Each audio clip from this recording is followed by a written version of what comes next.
adlaw sa tanan. My name is Teresita Lu. I belong to Dr. Elena's wider group. I am so thankful and so blessed that I joined these short course classes or discipleship building course through online. Because I learned so many great and awesome character of God.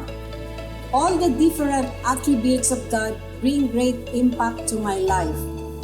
I always look forward and excited in every classes we have.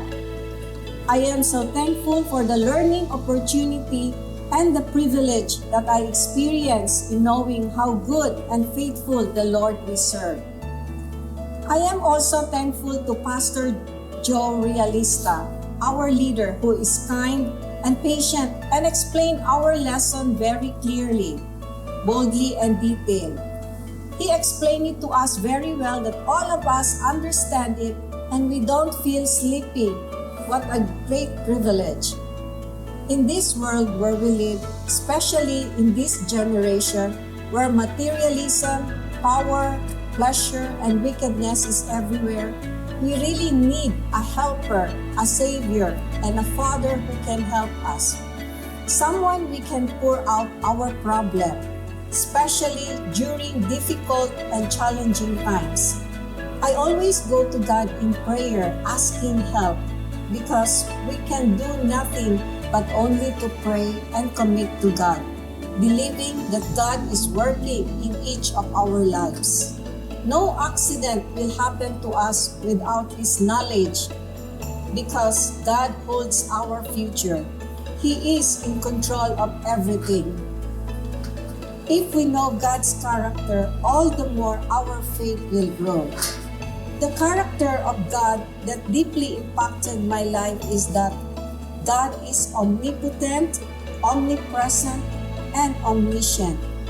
In Jeremiah 32, verse 17, it says, "Ah, sovereign Lord, you have made the heavens and the earth by your great power and outstretched arm. Nothing is too hard for you." And in Matthew 19 verse 26, it also says that Jesus looked at them and said, "With man this is impossible, but with God all things are possible." Yes, He is the sovereign God. He knows all things, past, present, and future. That's why I rely on Him, because there is nothing impossible to Him. I choose this character, omnipotent, meaning unlimited power, omnipresent, present everywhere, omniscient, possessing all knowledge, because when COVID-19 started, I have personally decided to be serious and change myself and to be forgiving. Even if it's others' fault or mistake, I will always choose to forgive, especially to my husband. Because before, I always say to myself that if I easily forgive and forget, they will abuse my kindness. My family is in the business, so every day we talk business matter, and sometimes I'm hurt. That's why my prayer is to humble myself and to forgive them and remove my hurtful feelings. During lockdown, I realized that relationship is very important than anything in this earth. We all know that during COVID surge, friends and loved ones died one at a time. Sometimes I could say that COVID might take my life. I was so afraid and realized that life is so short and full of sorrow, problems, and suffering. I am so determined and really practice forgiveness. With God's help and divine intervention, God gave me the strength to release forgiveness because God knows the desire of my heart, and because of His abundant grace and mercy, He alone has the capacity to do it. So I declare that with God, nothing is impossible. My part is to trust and leave it to God, not to question Him, even though I do not know the detail or the path I am going through. I entrust everything to God because of His sovereignty in knowledge, wisdom, and power.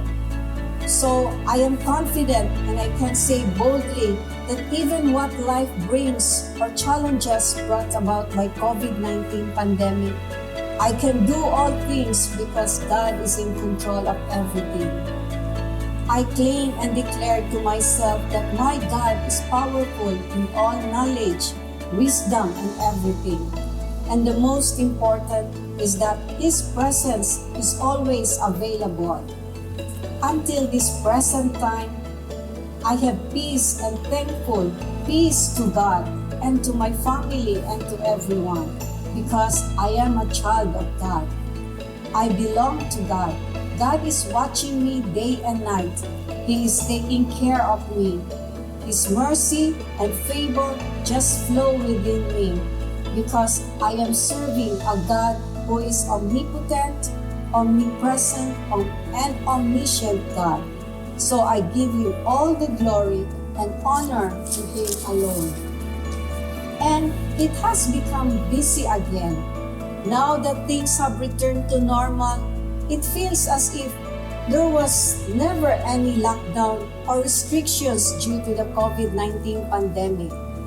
As we freely go to our workplace, schools, malls, take trips, may we also be enthusiastic to go to church and fellowship with one another. Let us remain steadfast and draw closer to God with prayer, Bible reading, and participating in church activities or any church program. Let this be an opportunity for everyone to be more thankful for all that God has done. Thank you and good day.